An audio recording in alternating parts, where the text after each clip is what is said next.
A conversation between a psychiatrist in the medical centre of the college and a new student. First, you have some time to look at questions 1 to 4.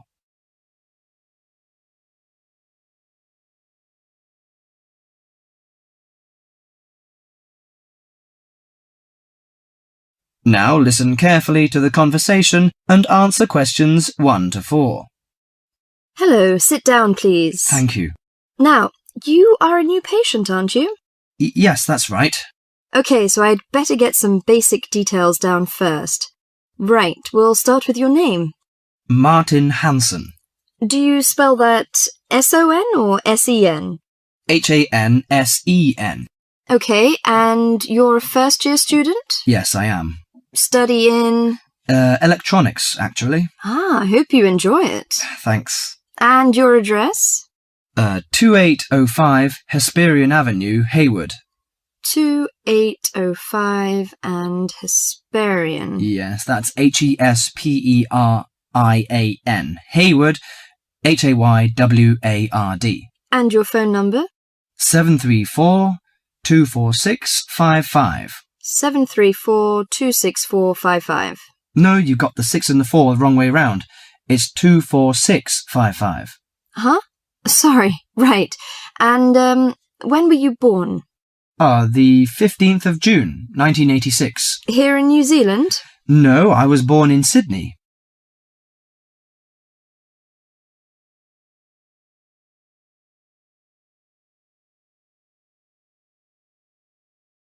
Before you hear the rest of the conversation, you have some time to look at questions 5 to 10.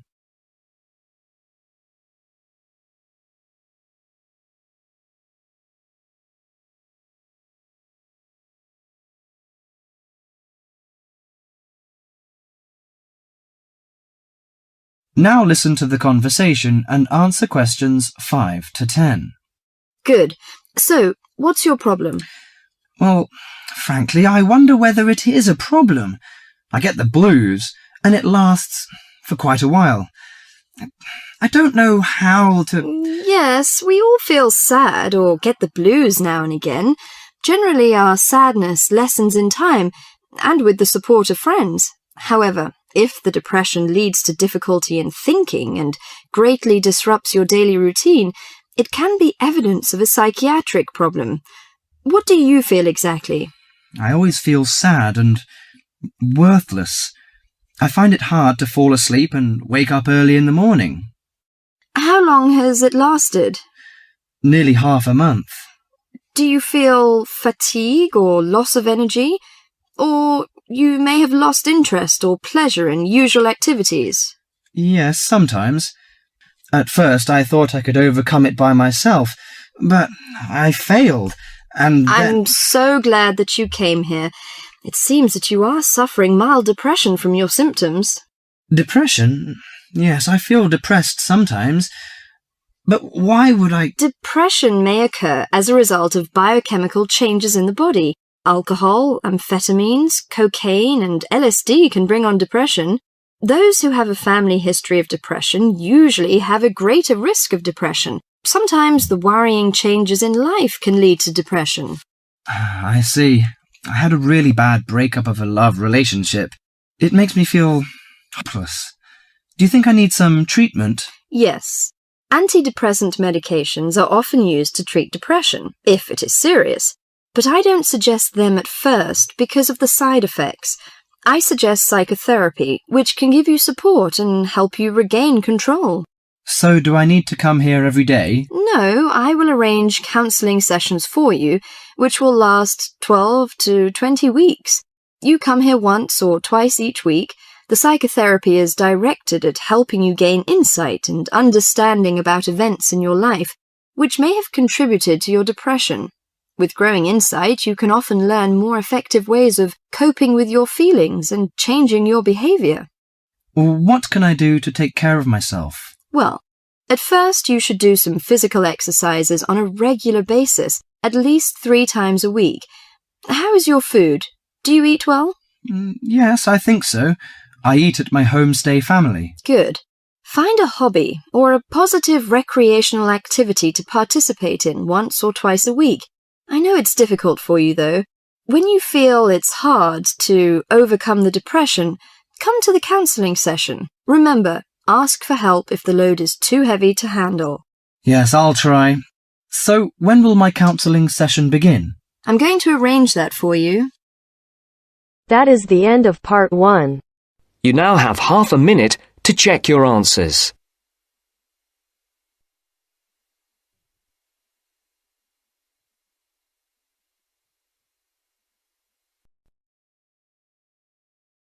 Now turns to part 2. Part 2. You will hear a presenter on a radio phone-in show. The presenter is talking to a woman who was bitten by a poisonous spider. First, you have some time to look at questions 11 to 15.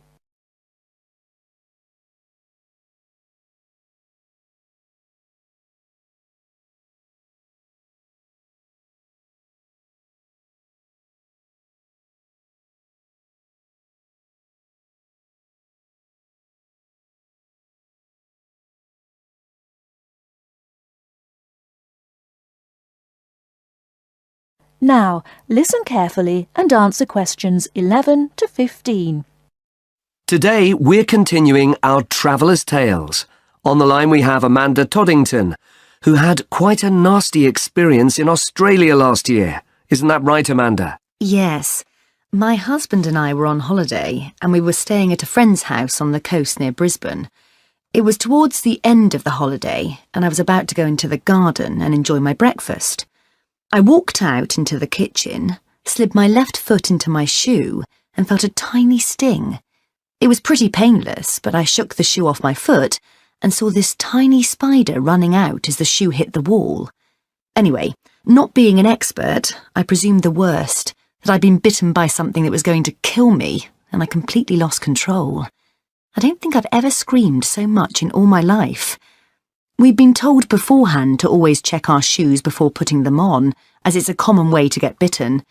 So I suppose it was my own fault, really. So what was it that had bitten you? Tony, that's our Australian friend, he immediately asked me if I knew what had bitten me, and I pointed to the corner of the room where I'd last seen the spider. He picked up a jar and found the creature in the corner where the shoe had hit the floor. "It's a redback," he said, and he gently placed the jar over the spider. The funny thing was, we'd been talking about some of the creatures we needed to be careful of a few days previously, and as he said the name redback, the conversation came flooding back to me. In particular, the fact that the bite can be extremely painful. I've found out since that the redback is from the same family as the black widow spider, and it's the female that does the damage, which it turned out was what I'd been bitten by. You must have been absolutely petrified. You can say that again. I remember feeling quite confused. I wasn't in a great deal of pain to begin with, and yet I could see from our friends' faces that they were concerned. Tony explained that the venom or poison of the bite spreads quite slowly, so the pain doesn't feel too bad at first. Gwen, Tony's wife, brought an ice pack, and Tony held it against the bite to make it less painful. Apparently, you're not supposed to put a bandage on the area, as this can make it hurt even more. Tony tried to put my mind at rest by explaining that this was quite a common bite, that the hospital would have an antivenom, and that everything would be okay. But I was beginning to panic. We were flying back to the UK the next day, and I really didn't know what to do. Before you hear the rest of the talk, you have some time to look at questions 16 to 20.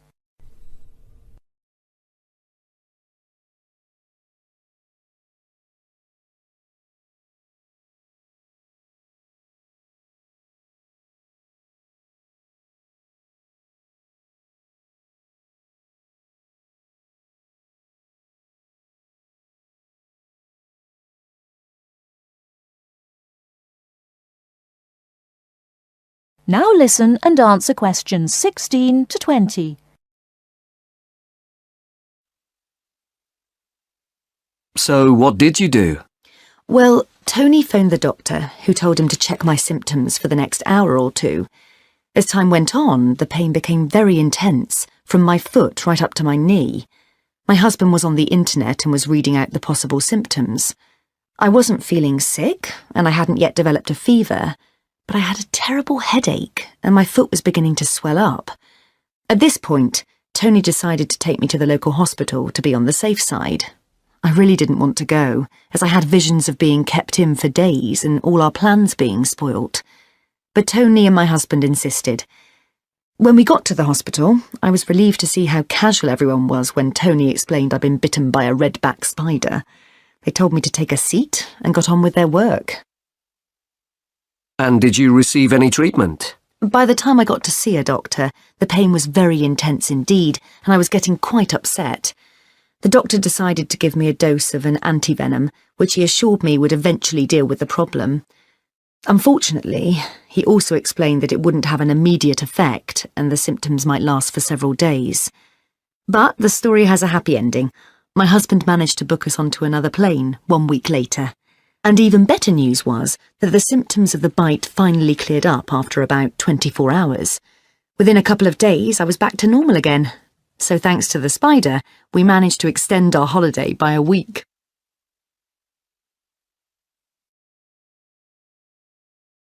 That is the end of part 2. You now have half a minute to check your answers. Now turns to part 3. Part 3. You will now hear a radio talk on agricultural regulations.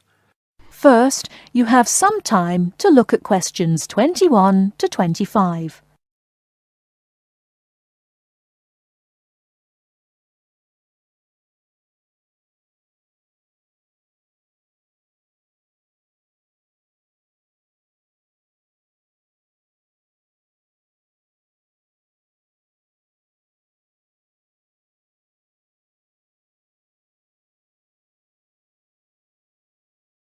Now listen carefully and answer questions 21 to 25. Could there be clearer proof of the arrogance and indifference of those who are supposed to keep our food safe than the muzzling of John Verrill? Agriculture is a business, true, and businesses have to make money. But this shows how ministers and officials put the profits of the agriculture business before the well-being of the British people. Mr. Verrill, a pharmaceutical chemist, was appointed to represent consumers on one of the many committees that advise the government on food safety. When he tried to do his job, though, and wanted to warn ministers of a danger to children's health, he was refused permission to do so. The danger comes from hormones given to cattle in the USA and some other countries to make them grow faster. They speed up the animal's development to maturity, thus making meat production more profitable. There have, however, long been fears that the hormones have horrendous effects on the people who eat them, causing diseases as serious as cancer. Once these hormones were used on British cattle too, but over 20 years ago they were banned in Europe for being too dangerous. Indeed, so concerned is the European Union that it banned imports of hormone-fed beef years ago, much to the fury of the US government, which wants to sell it all over the world. Several years ago, the USA and Canada asked the World Trade Organization to declare the ban illegal and to punish Europe for failing to lift it. The WTO, with its long record of refusing to let environmental or safety concerns interfere with trade, agreed, imposing fines of more than $120 million a year on the EU for its refusal to back down. The British government now backs the Americans, claiming that there is no proof that hormone-fed beef does any harm. This is where Mr. Verrill comes in. He is very angry with the government, especially as their claim comes out just after a Danish study shows that growth hormones are 200 times more dangerous than was previously thought. Worried by these findings, Mr. Verrill spoke to government representatives, who did nothing. Before you hear the rest of the talk, you have some time to look at questions 26 to 30.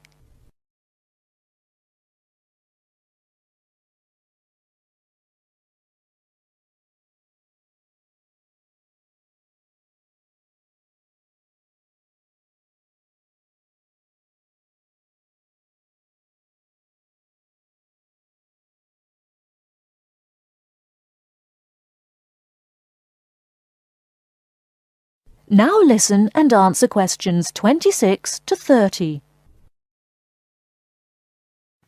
Not only that, but they have not been testing beef which is imported, which, by law, they are required to do. This directly affects the British public, as about 40% of the beef British people eat comes from abroad, supposedly from countries like Brazil, which does not allow the use of growth hormones. Brazilian beef is stocked by some British supermarkets and widely used in catering. Yet, when a Brazilian farm was recently visited by EU inspectors, a large stockpile of this banned substance was found. This is not the first food scandal we have had in our country. Take the present concern over a well-known chocolate company. Several months ago, the company found out that its sweets were contaminated with a rare form of salmonella, but they did nothing about it, leaving their sweets in the shops to be bought by the unsuspecting public. It was not until 5 months later, when several children had suffered food poisoning, that the chocolate bars were removed from the shelves. It makes you wonder how many other dangerous foods have been allowed onto our plates. That is the end of part 3. You now have half a minute to check your answers. Now turns to part 4. Part 4. You will hear a talk on seasonal affective disorder. First, you have some time to look at questions 31 to 40.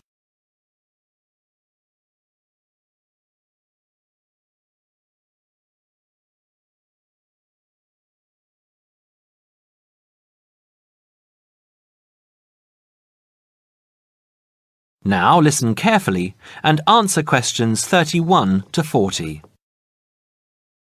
In the past few years, a new condition has been identified and given a name, SAD, short for Seasonal Affective Disorder. This is now recognized as a distinct kind of clinical depression, where people become depressed at the onset of winter, accompanied by a craving for sweet things, causing weight gain. Each spring and summer would then bring on almost maniacal highs and feelings of boundless energy and happiness. Experiments to combat this depression showed that increased exposure to bright light in humans could suppress their production of a darkness-related hormone called melatonin. The light needed to induce this change was about 2,000 lux, or about 4 times brighter than ordinary household lighting.